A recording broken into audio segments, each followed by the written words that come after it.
This content is brought to you by HBC Solar PV Tech and Automaton Electronics and Security. Occupational hazards of the fossil fuel industry. Part 1. The oil and gas industry is estimated to generate about $5 trillion in global revenue, employing about 10.3 million people in the U.S. The oil and gas extraction industry directly employs about 450,000 people in the U.S. Gazprom of Russia was the largest oil and gas business in the world in 2021, with 477,600 employees. PetroChina was the second largest, with 432,000 employees. And Sinopec, from China, was third largest, with 384,000 workers. Clearly, the fossil fuel industry is among the largest and most profitable sectors of the world economy, as it has been the economic sector that has provided the vast majority of the energy which power all other sectors, including itself. However, it is also an extremely hazardous industry for the millions of workers exposed to many of its harmful products and environments.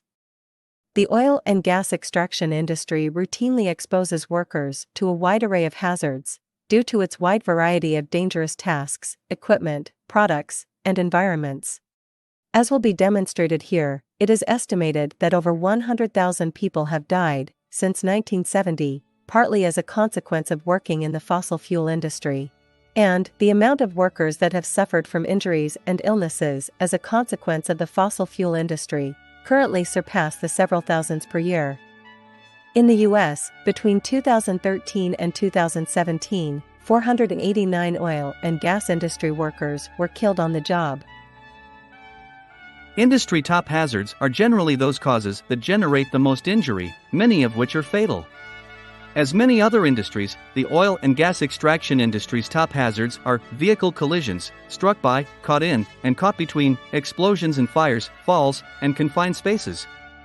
As the fossil fuel industry may involve too many different aspects of its components, and vary widely depending on the nation where it takes place, here, we'll focus on the U.S. extraction industry. Vehicle collisions. Surprisingly, about 40% of the fatalities in the oil and gas extraction industry occurred as a result of a highway vehicle incident. Oil and gas extraction requires a large amount of vehicles to operate within and to and from extraction sites.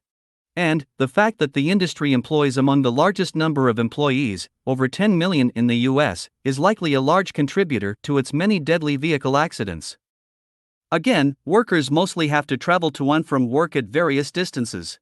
So, the use of motorized vehicles involved in this industry is immense. Although most of the oil and gas extracted products are transported via pipelines, 70%, and ships, 23%, a significant amount is transported via truck and rail, 7%. And, if refined oil products are considered, trucking accounts for most of the deliveries, at about 1.2 billion tons, 9 billion barrels, in 1 year. The transportation of a volatile and flammable material is hazardous enough, but it is even more hazardous when you consider the added hazards of the roads and railroad travel. For example, it is known that trucking is a dangerous occupation. In 2020, 415,444 large truck accidents occurred in the U.S., with 4,444 fatalities. Although, only about 0.64% of truck collisions involved hazardous materials. And, although these crashes, involving hazardous materials, amount to less than 30 per year, their lethality and potential for widespread contamination and fires are often of grave consequences. For example, in an accident case study in Kannur, Kerala, India, a tanker truck carrying liquefied petroleum gas, LPG, hit a divider and overturned. The impact caused a leakage of LPG for about 20 minutes, which formed a large vapor cloud. This vapor cloud ignited and exploded into a fireball of boiling liquid and expanding vapor. This caused many fatalities, 20, and injuries, 15, and burnt many trees and property. One of the deadliest tanker truck accidents occurred in Ibadan, Nigeria in 2000. There, 100 to 200 people were killed, and casualty estimates remained unreliable, as many retrieved the dead and buried them without official process. In this incident, over 115 vehicles were destroyed in the aftermath. Other deadly tanker truck explosions include the 2004 Mihailesti, Romania explosion with over 18 deaths, the 1988 Memphis, Tennessee, USA, disaster, with 9 deaths, and the 2009 Molo, Kenya, fire, with 113 deaths. When we consider the many on-the-job and commuting vehicle accidents, we begin to appreciate the magnitude of this vehicle collision hazard that exists within the industry. So, the size and nature of the industry contributes to the many injuries and fatalities caused on the road. For example, 4 industry workers were driving from their job site when their pickup truck went into a skid and rolled over. The driver was estimated to have been speeding through the curve when control was lost. 2 of the vehicle occupants were ejected from the vehicle and killed during the accident. The 2 remaining occupants, who wore seatbelts, survived with only minor injuries. And accidents of similar nature likely occur routinely and worldwide within this industry. Roads are often hazardous that lead to extraction sites, especially during inclement weather. And the amount of working hours that many industry workers experience are long and tiring, often encouraging poor decisions and the omission of safe behavior. The mining and transport of coal has been growing for more than 150 years. And, although the amount and types of accidents have historically decreased, the industry is exposed to significant hazards of sea and land travel. Like oil and gas, coal mining and transportation is a monstrous industry, and it was estimated to produce about 1,283,000 tons per year, 2012. This magnitude of world transport, in any industry, is sure to generate alarming levels of accidents, many of which are fatal. This is especially deadly at sea, where coal ships and barges are sometimes involved in severe accidents. Among the worst accidents include the 1966 MV Kiowa sinking, 29 dead, the 1983 Marine Electric sinking, 31 dead, and the 2001 Christopher sinking, 27 dead, among others. Clearly, the fossil fuel industry requires a rapid production and transportation of massive amounts of high-energy and hazardous materials and chemicals. These have, and will surely continue, to be involved in deadly accidents. Top among the reasons for these, in my view, is our ceaseless demand for energy and the hysterical speed at which we want it delivered. Many of us get annoyed at waiting in line to get fuel for your vehicle. And a gas station operator's nightmare is the prospect of running out of fuel. So, these and other constant economic pressures surely accelerate the speed of the industry. An industry that employs a massive amount of workers, many of which are routinely exposed to the hazards of motorized travel. I believe this trend of industry accidents is surely to continue unless a drastic change is made in the current paradigm. Getting off the grid, in the way prescribed here, reduces or halts your demand for the products that maintain all of these industry hazards. A reduced world demand for oil, gas, and coal reduces the number of ships, trains, trucks, and other vehicles moving those products around the world. And, as the world phases out fossil fuels, the quantity and severity of transportation accidents will surely wane. Finally, decreased demand should also drive a marked decrease in the health and environmental disasters caused by the transport of fossil fuel. Struck by, caught in, and caught between. The fossil fuel industry, in general, employs a massive amount of workers, many of whom routinely utilize heavy construction-type equipment and machinery, and who are exposed to hazardous materials and environments. Due to these factors, being struck by, caught in, and caught between are major concerns and are sources of fatal and serious accidents for the industry. Per OSHA, 3 out of 5 fatalities in the oil and gas extraction industry are the result of struck by, caught in, or caught in between hazards. A recent accident case study discussed an accident where a service rig worker was crushed under a load when the load line broke. The load line was later found to be in poor working condition, rusted and with several broken strands. Although this type of hazard is not unique to the oil and gas industry, it is nevertheless a typical example of a hazard and possible type of accidents that industry workers may experience. The coal industry has similar safety exposures to the oil and gas industry. I believe the number and severity of industry accidents are sure to decrease if less demand is put on this dangerous and antiquated industry.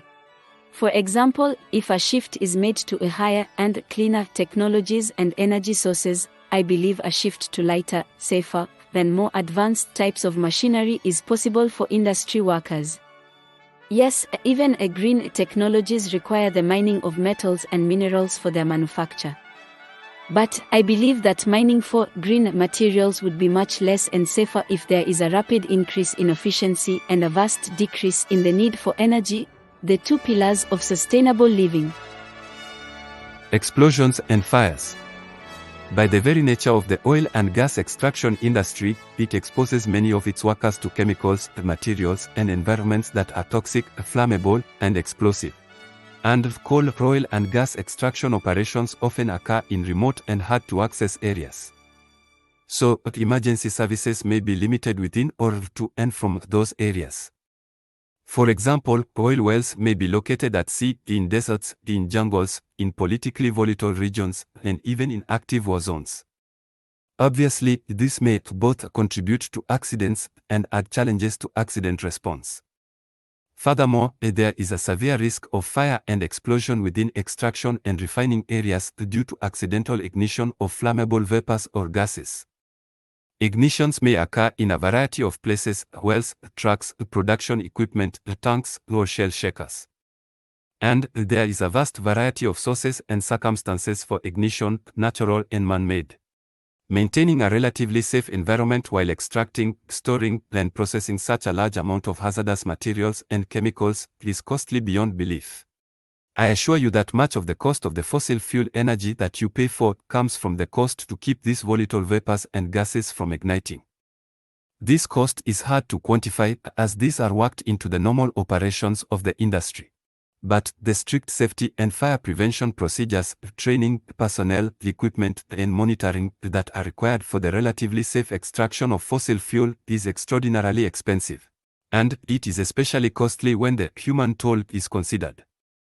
For example, among the most infamous oil well fires is the 2010 Deepwater Horizon fire.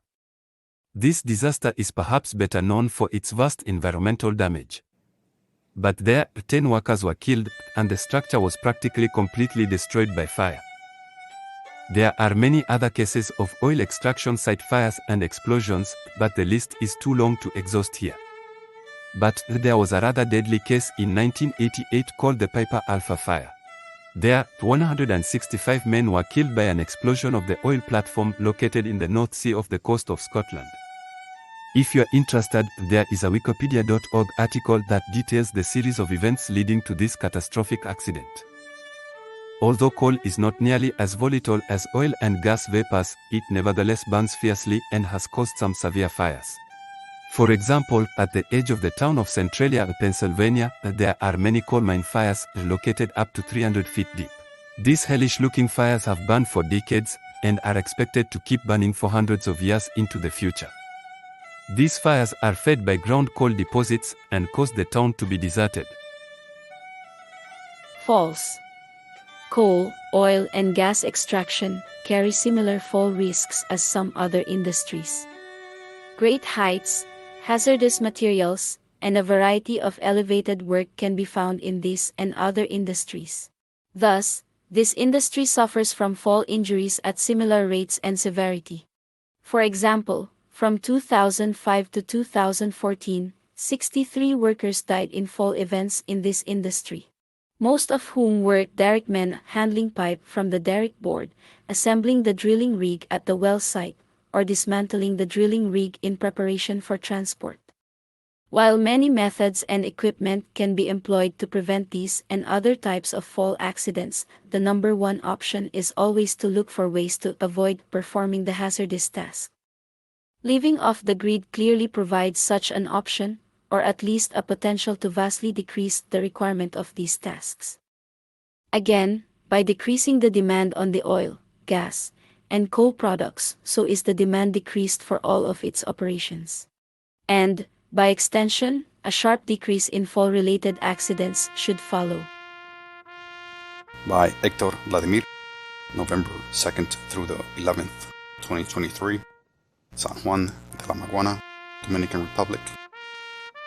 Thank you for listening to this podcast. Please look for the next episode soon, and please ensure to share this with your friends and family. And please like this content and subscribe as a sign of support and for me to continue to provide this type of content to more people like you.